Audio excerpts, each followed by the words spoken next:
Welcome to Potted Living, where I teach you how to grow all kinds of trees, plants, vegetables, fruits, everything that you can in pots on small patio spaces so that you too can enjoy a big garden in a small residential space.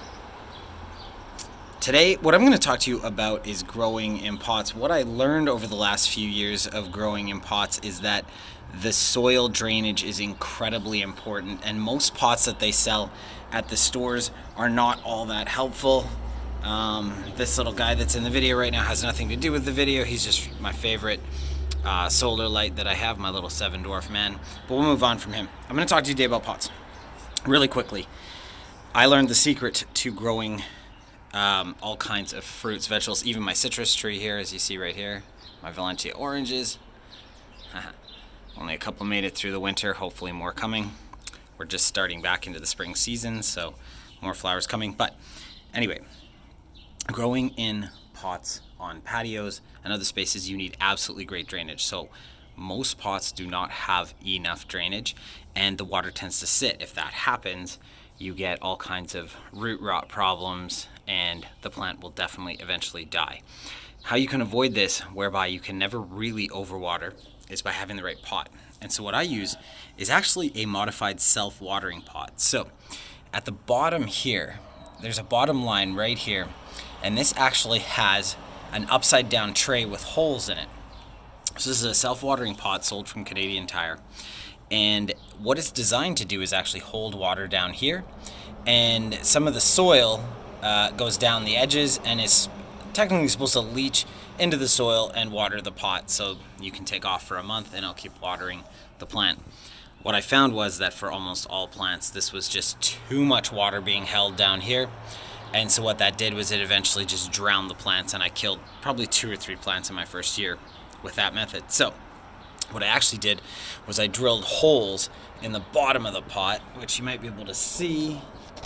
If you can see there, some holes that have been drilled in the bottom of the pot. And I now use this as basically an air tray.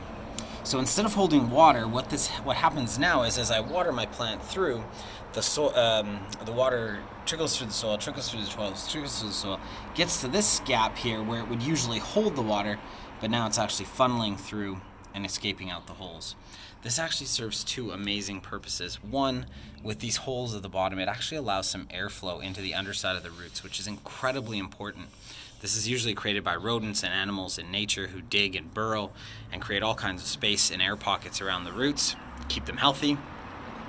For my purposes, obviously, if you keep a pot enclosed at the bottom here, keep water, there's going to be no airflow coming from the bottom, and it can actually starve the plants of oxygen. And what a lot of people don't recognize is that all types of plants, my raspberries here, my yesberries, and all my other plants, you can see I'm using pretty much the same pot for everything because it works so well. All roots need oxygen in order to be able to breathe. And so what this method allows me to do is water as much as I want without actually ever really potentially overwatering the plant.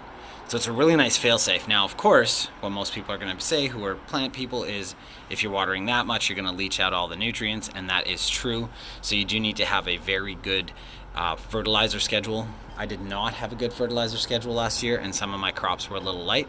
So this year I'm going to be trying a much more aggressive fertilizer schedule to keep these plants in the healthiest shape possible. Anyway, so that is my super quick tip on how to use the perfect pot for potting up all kinds of berries, citrus, vegetables, herbs, everything in order to keep good drainage and excellent airflow for your potted living garden. If you have tips, let me know in the comment section below.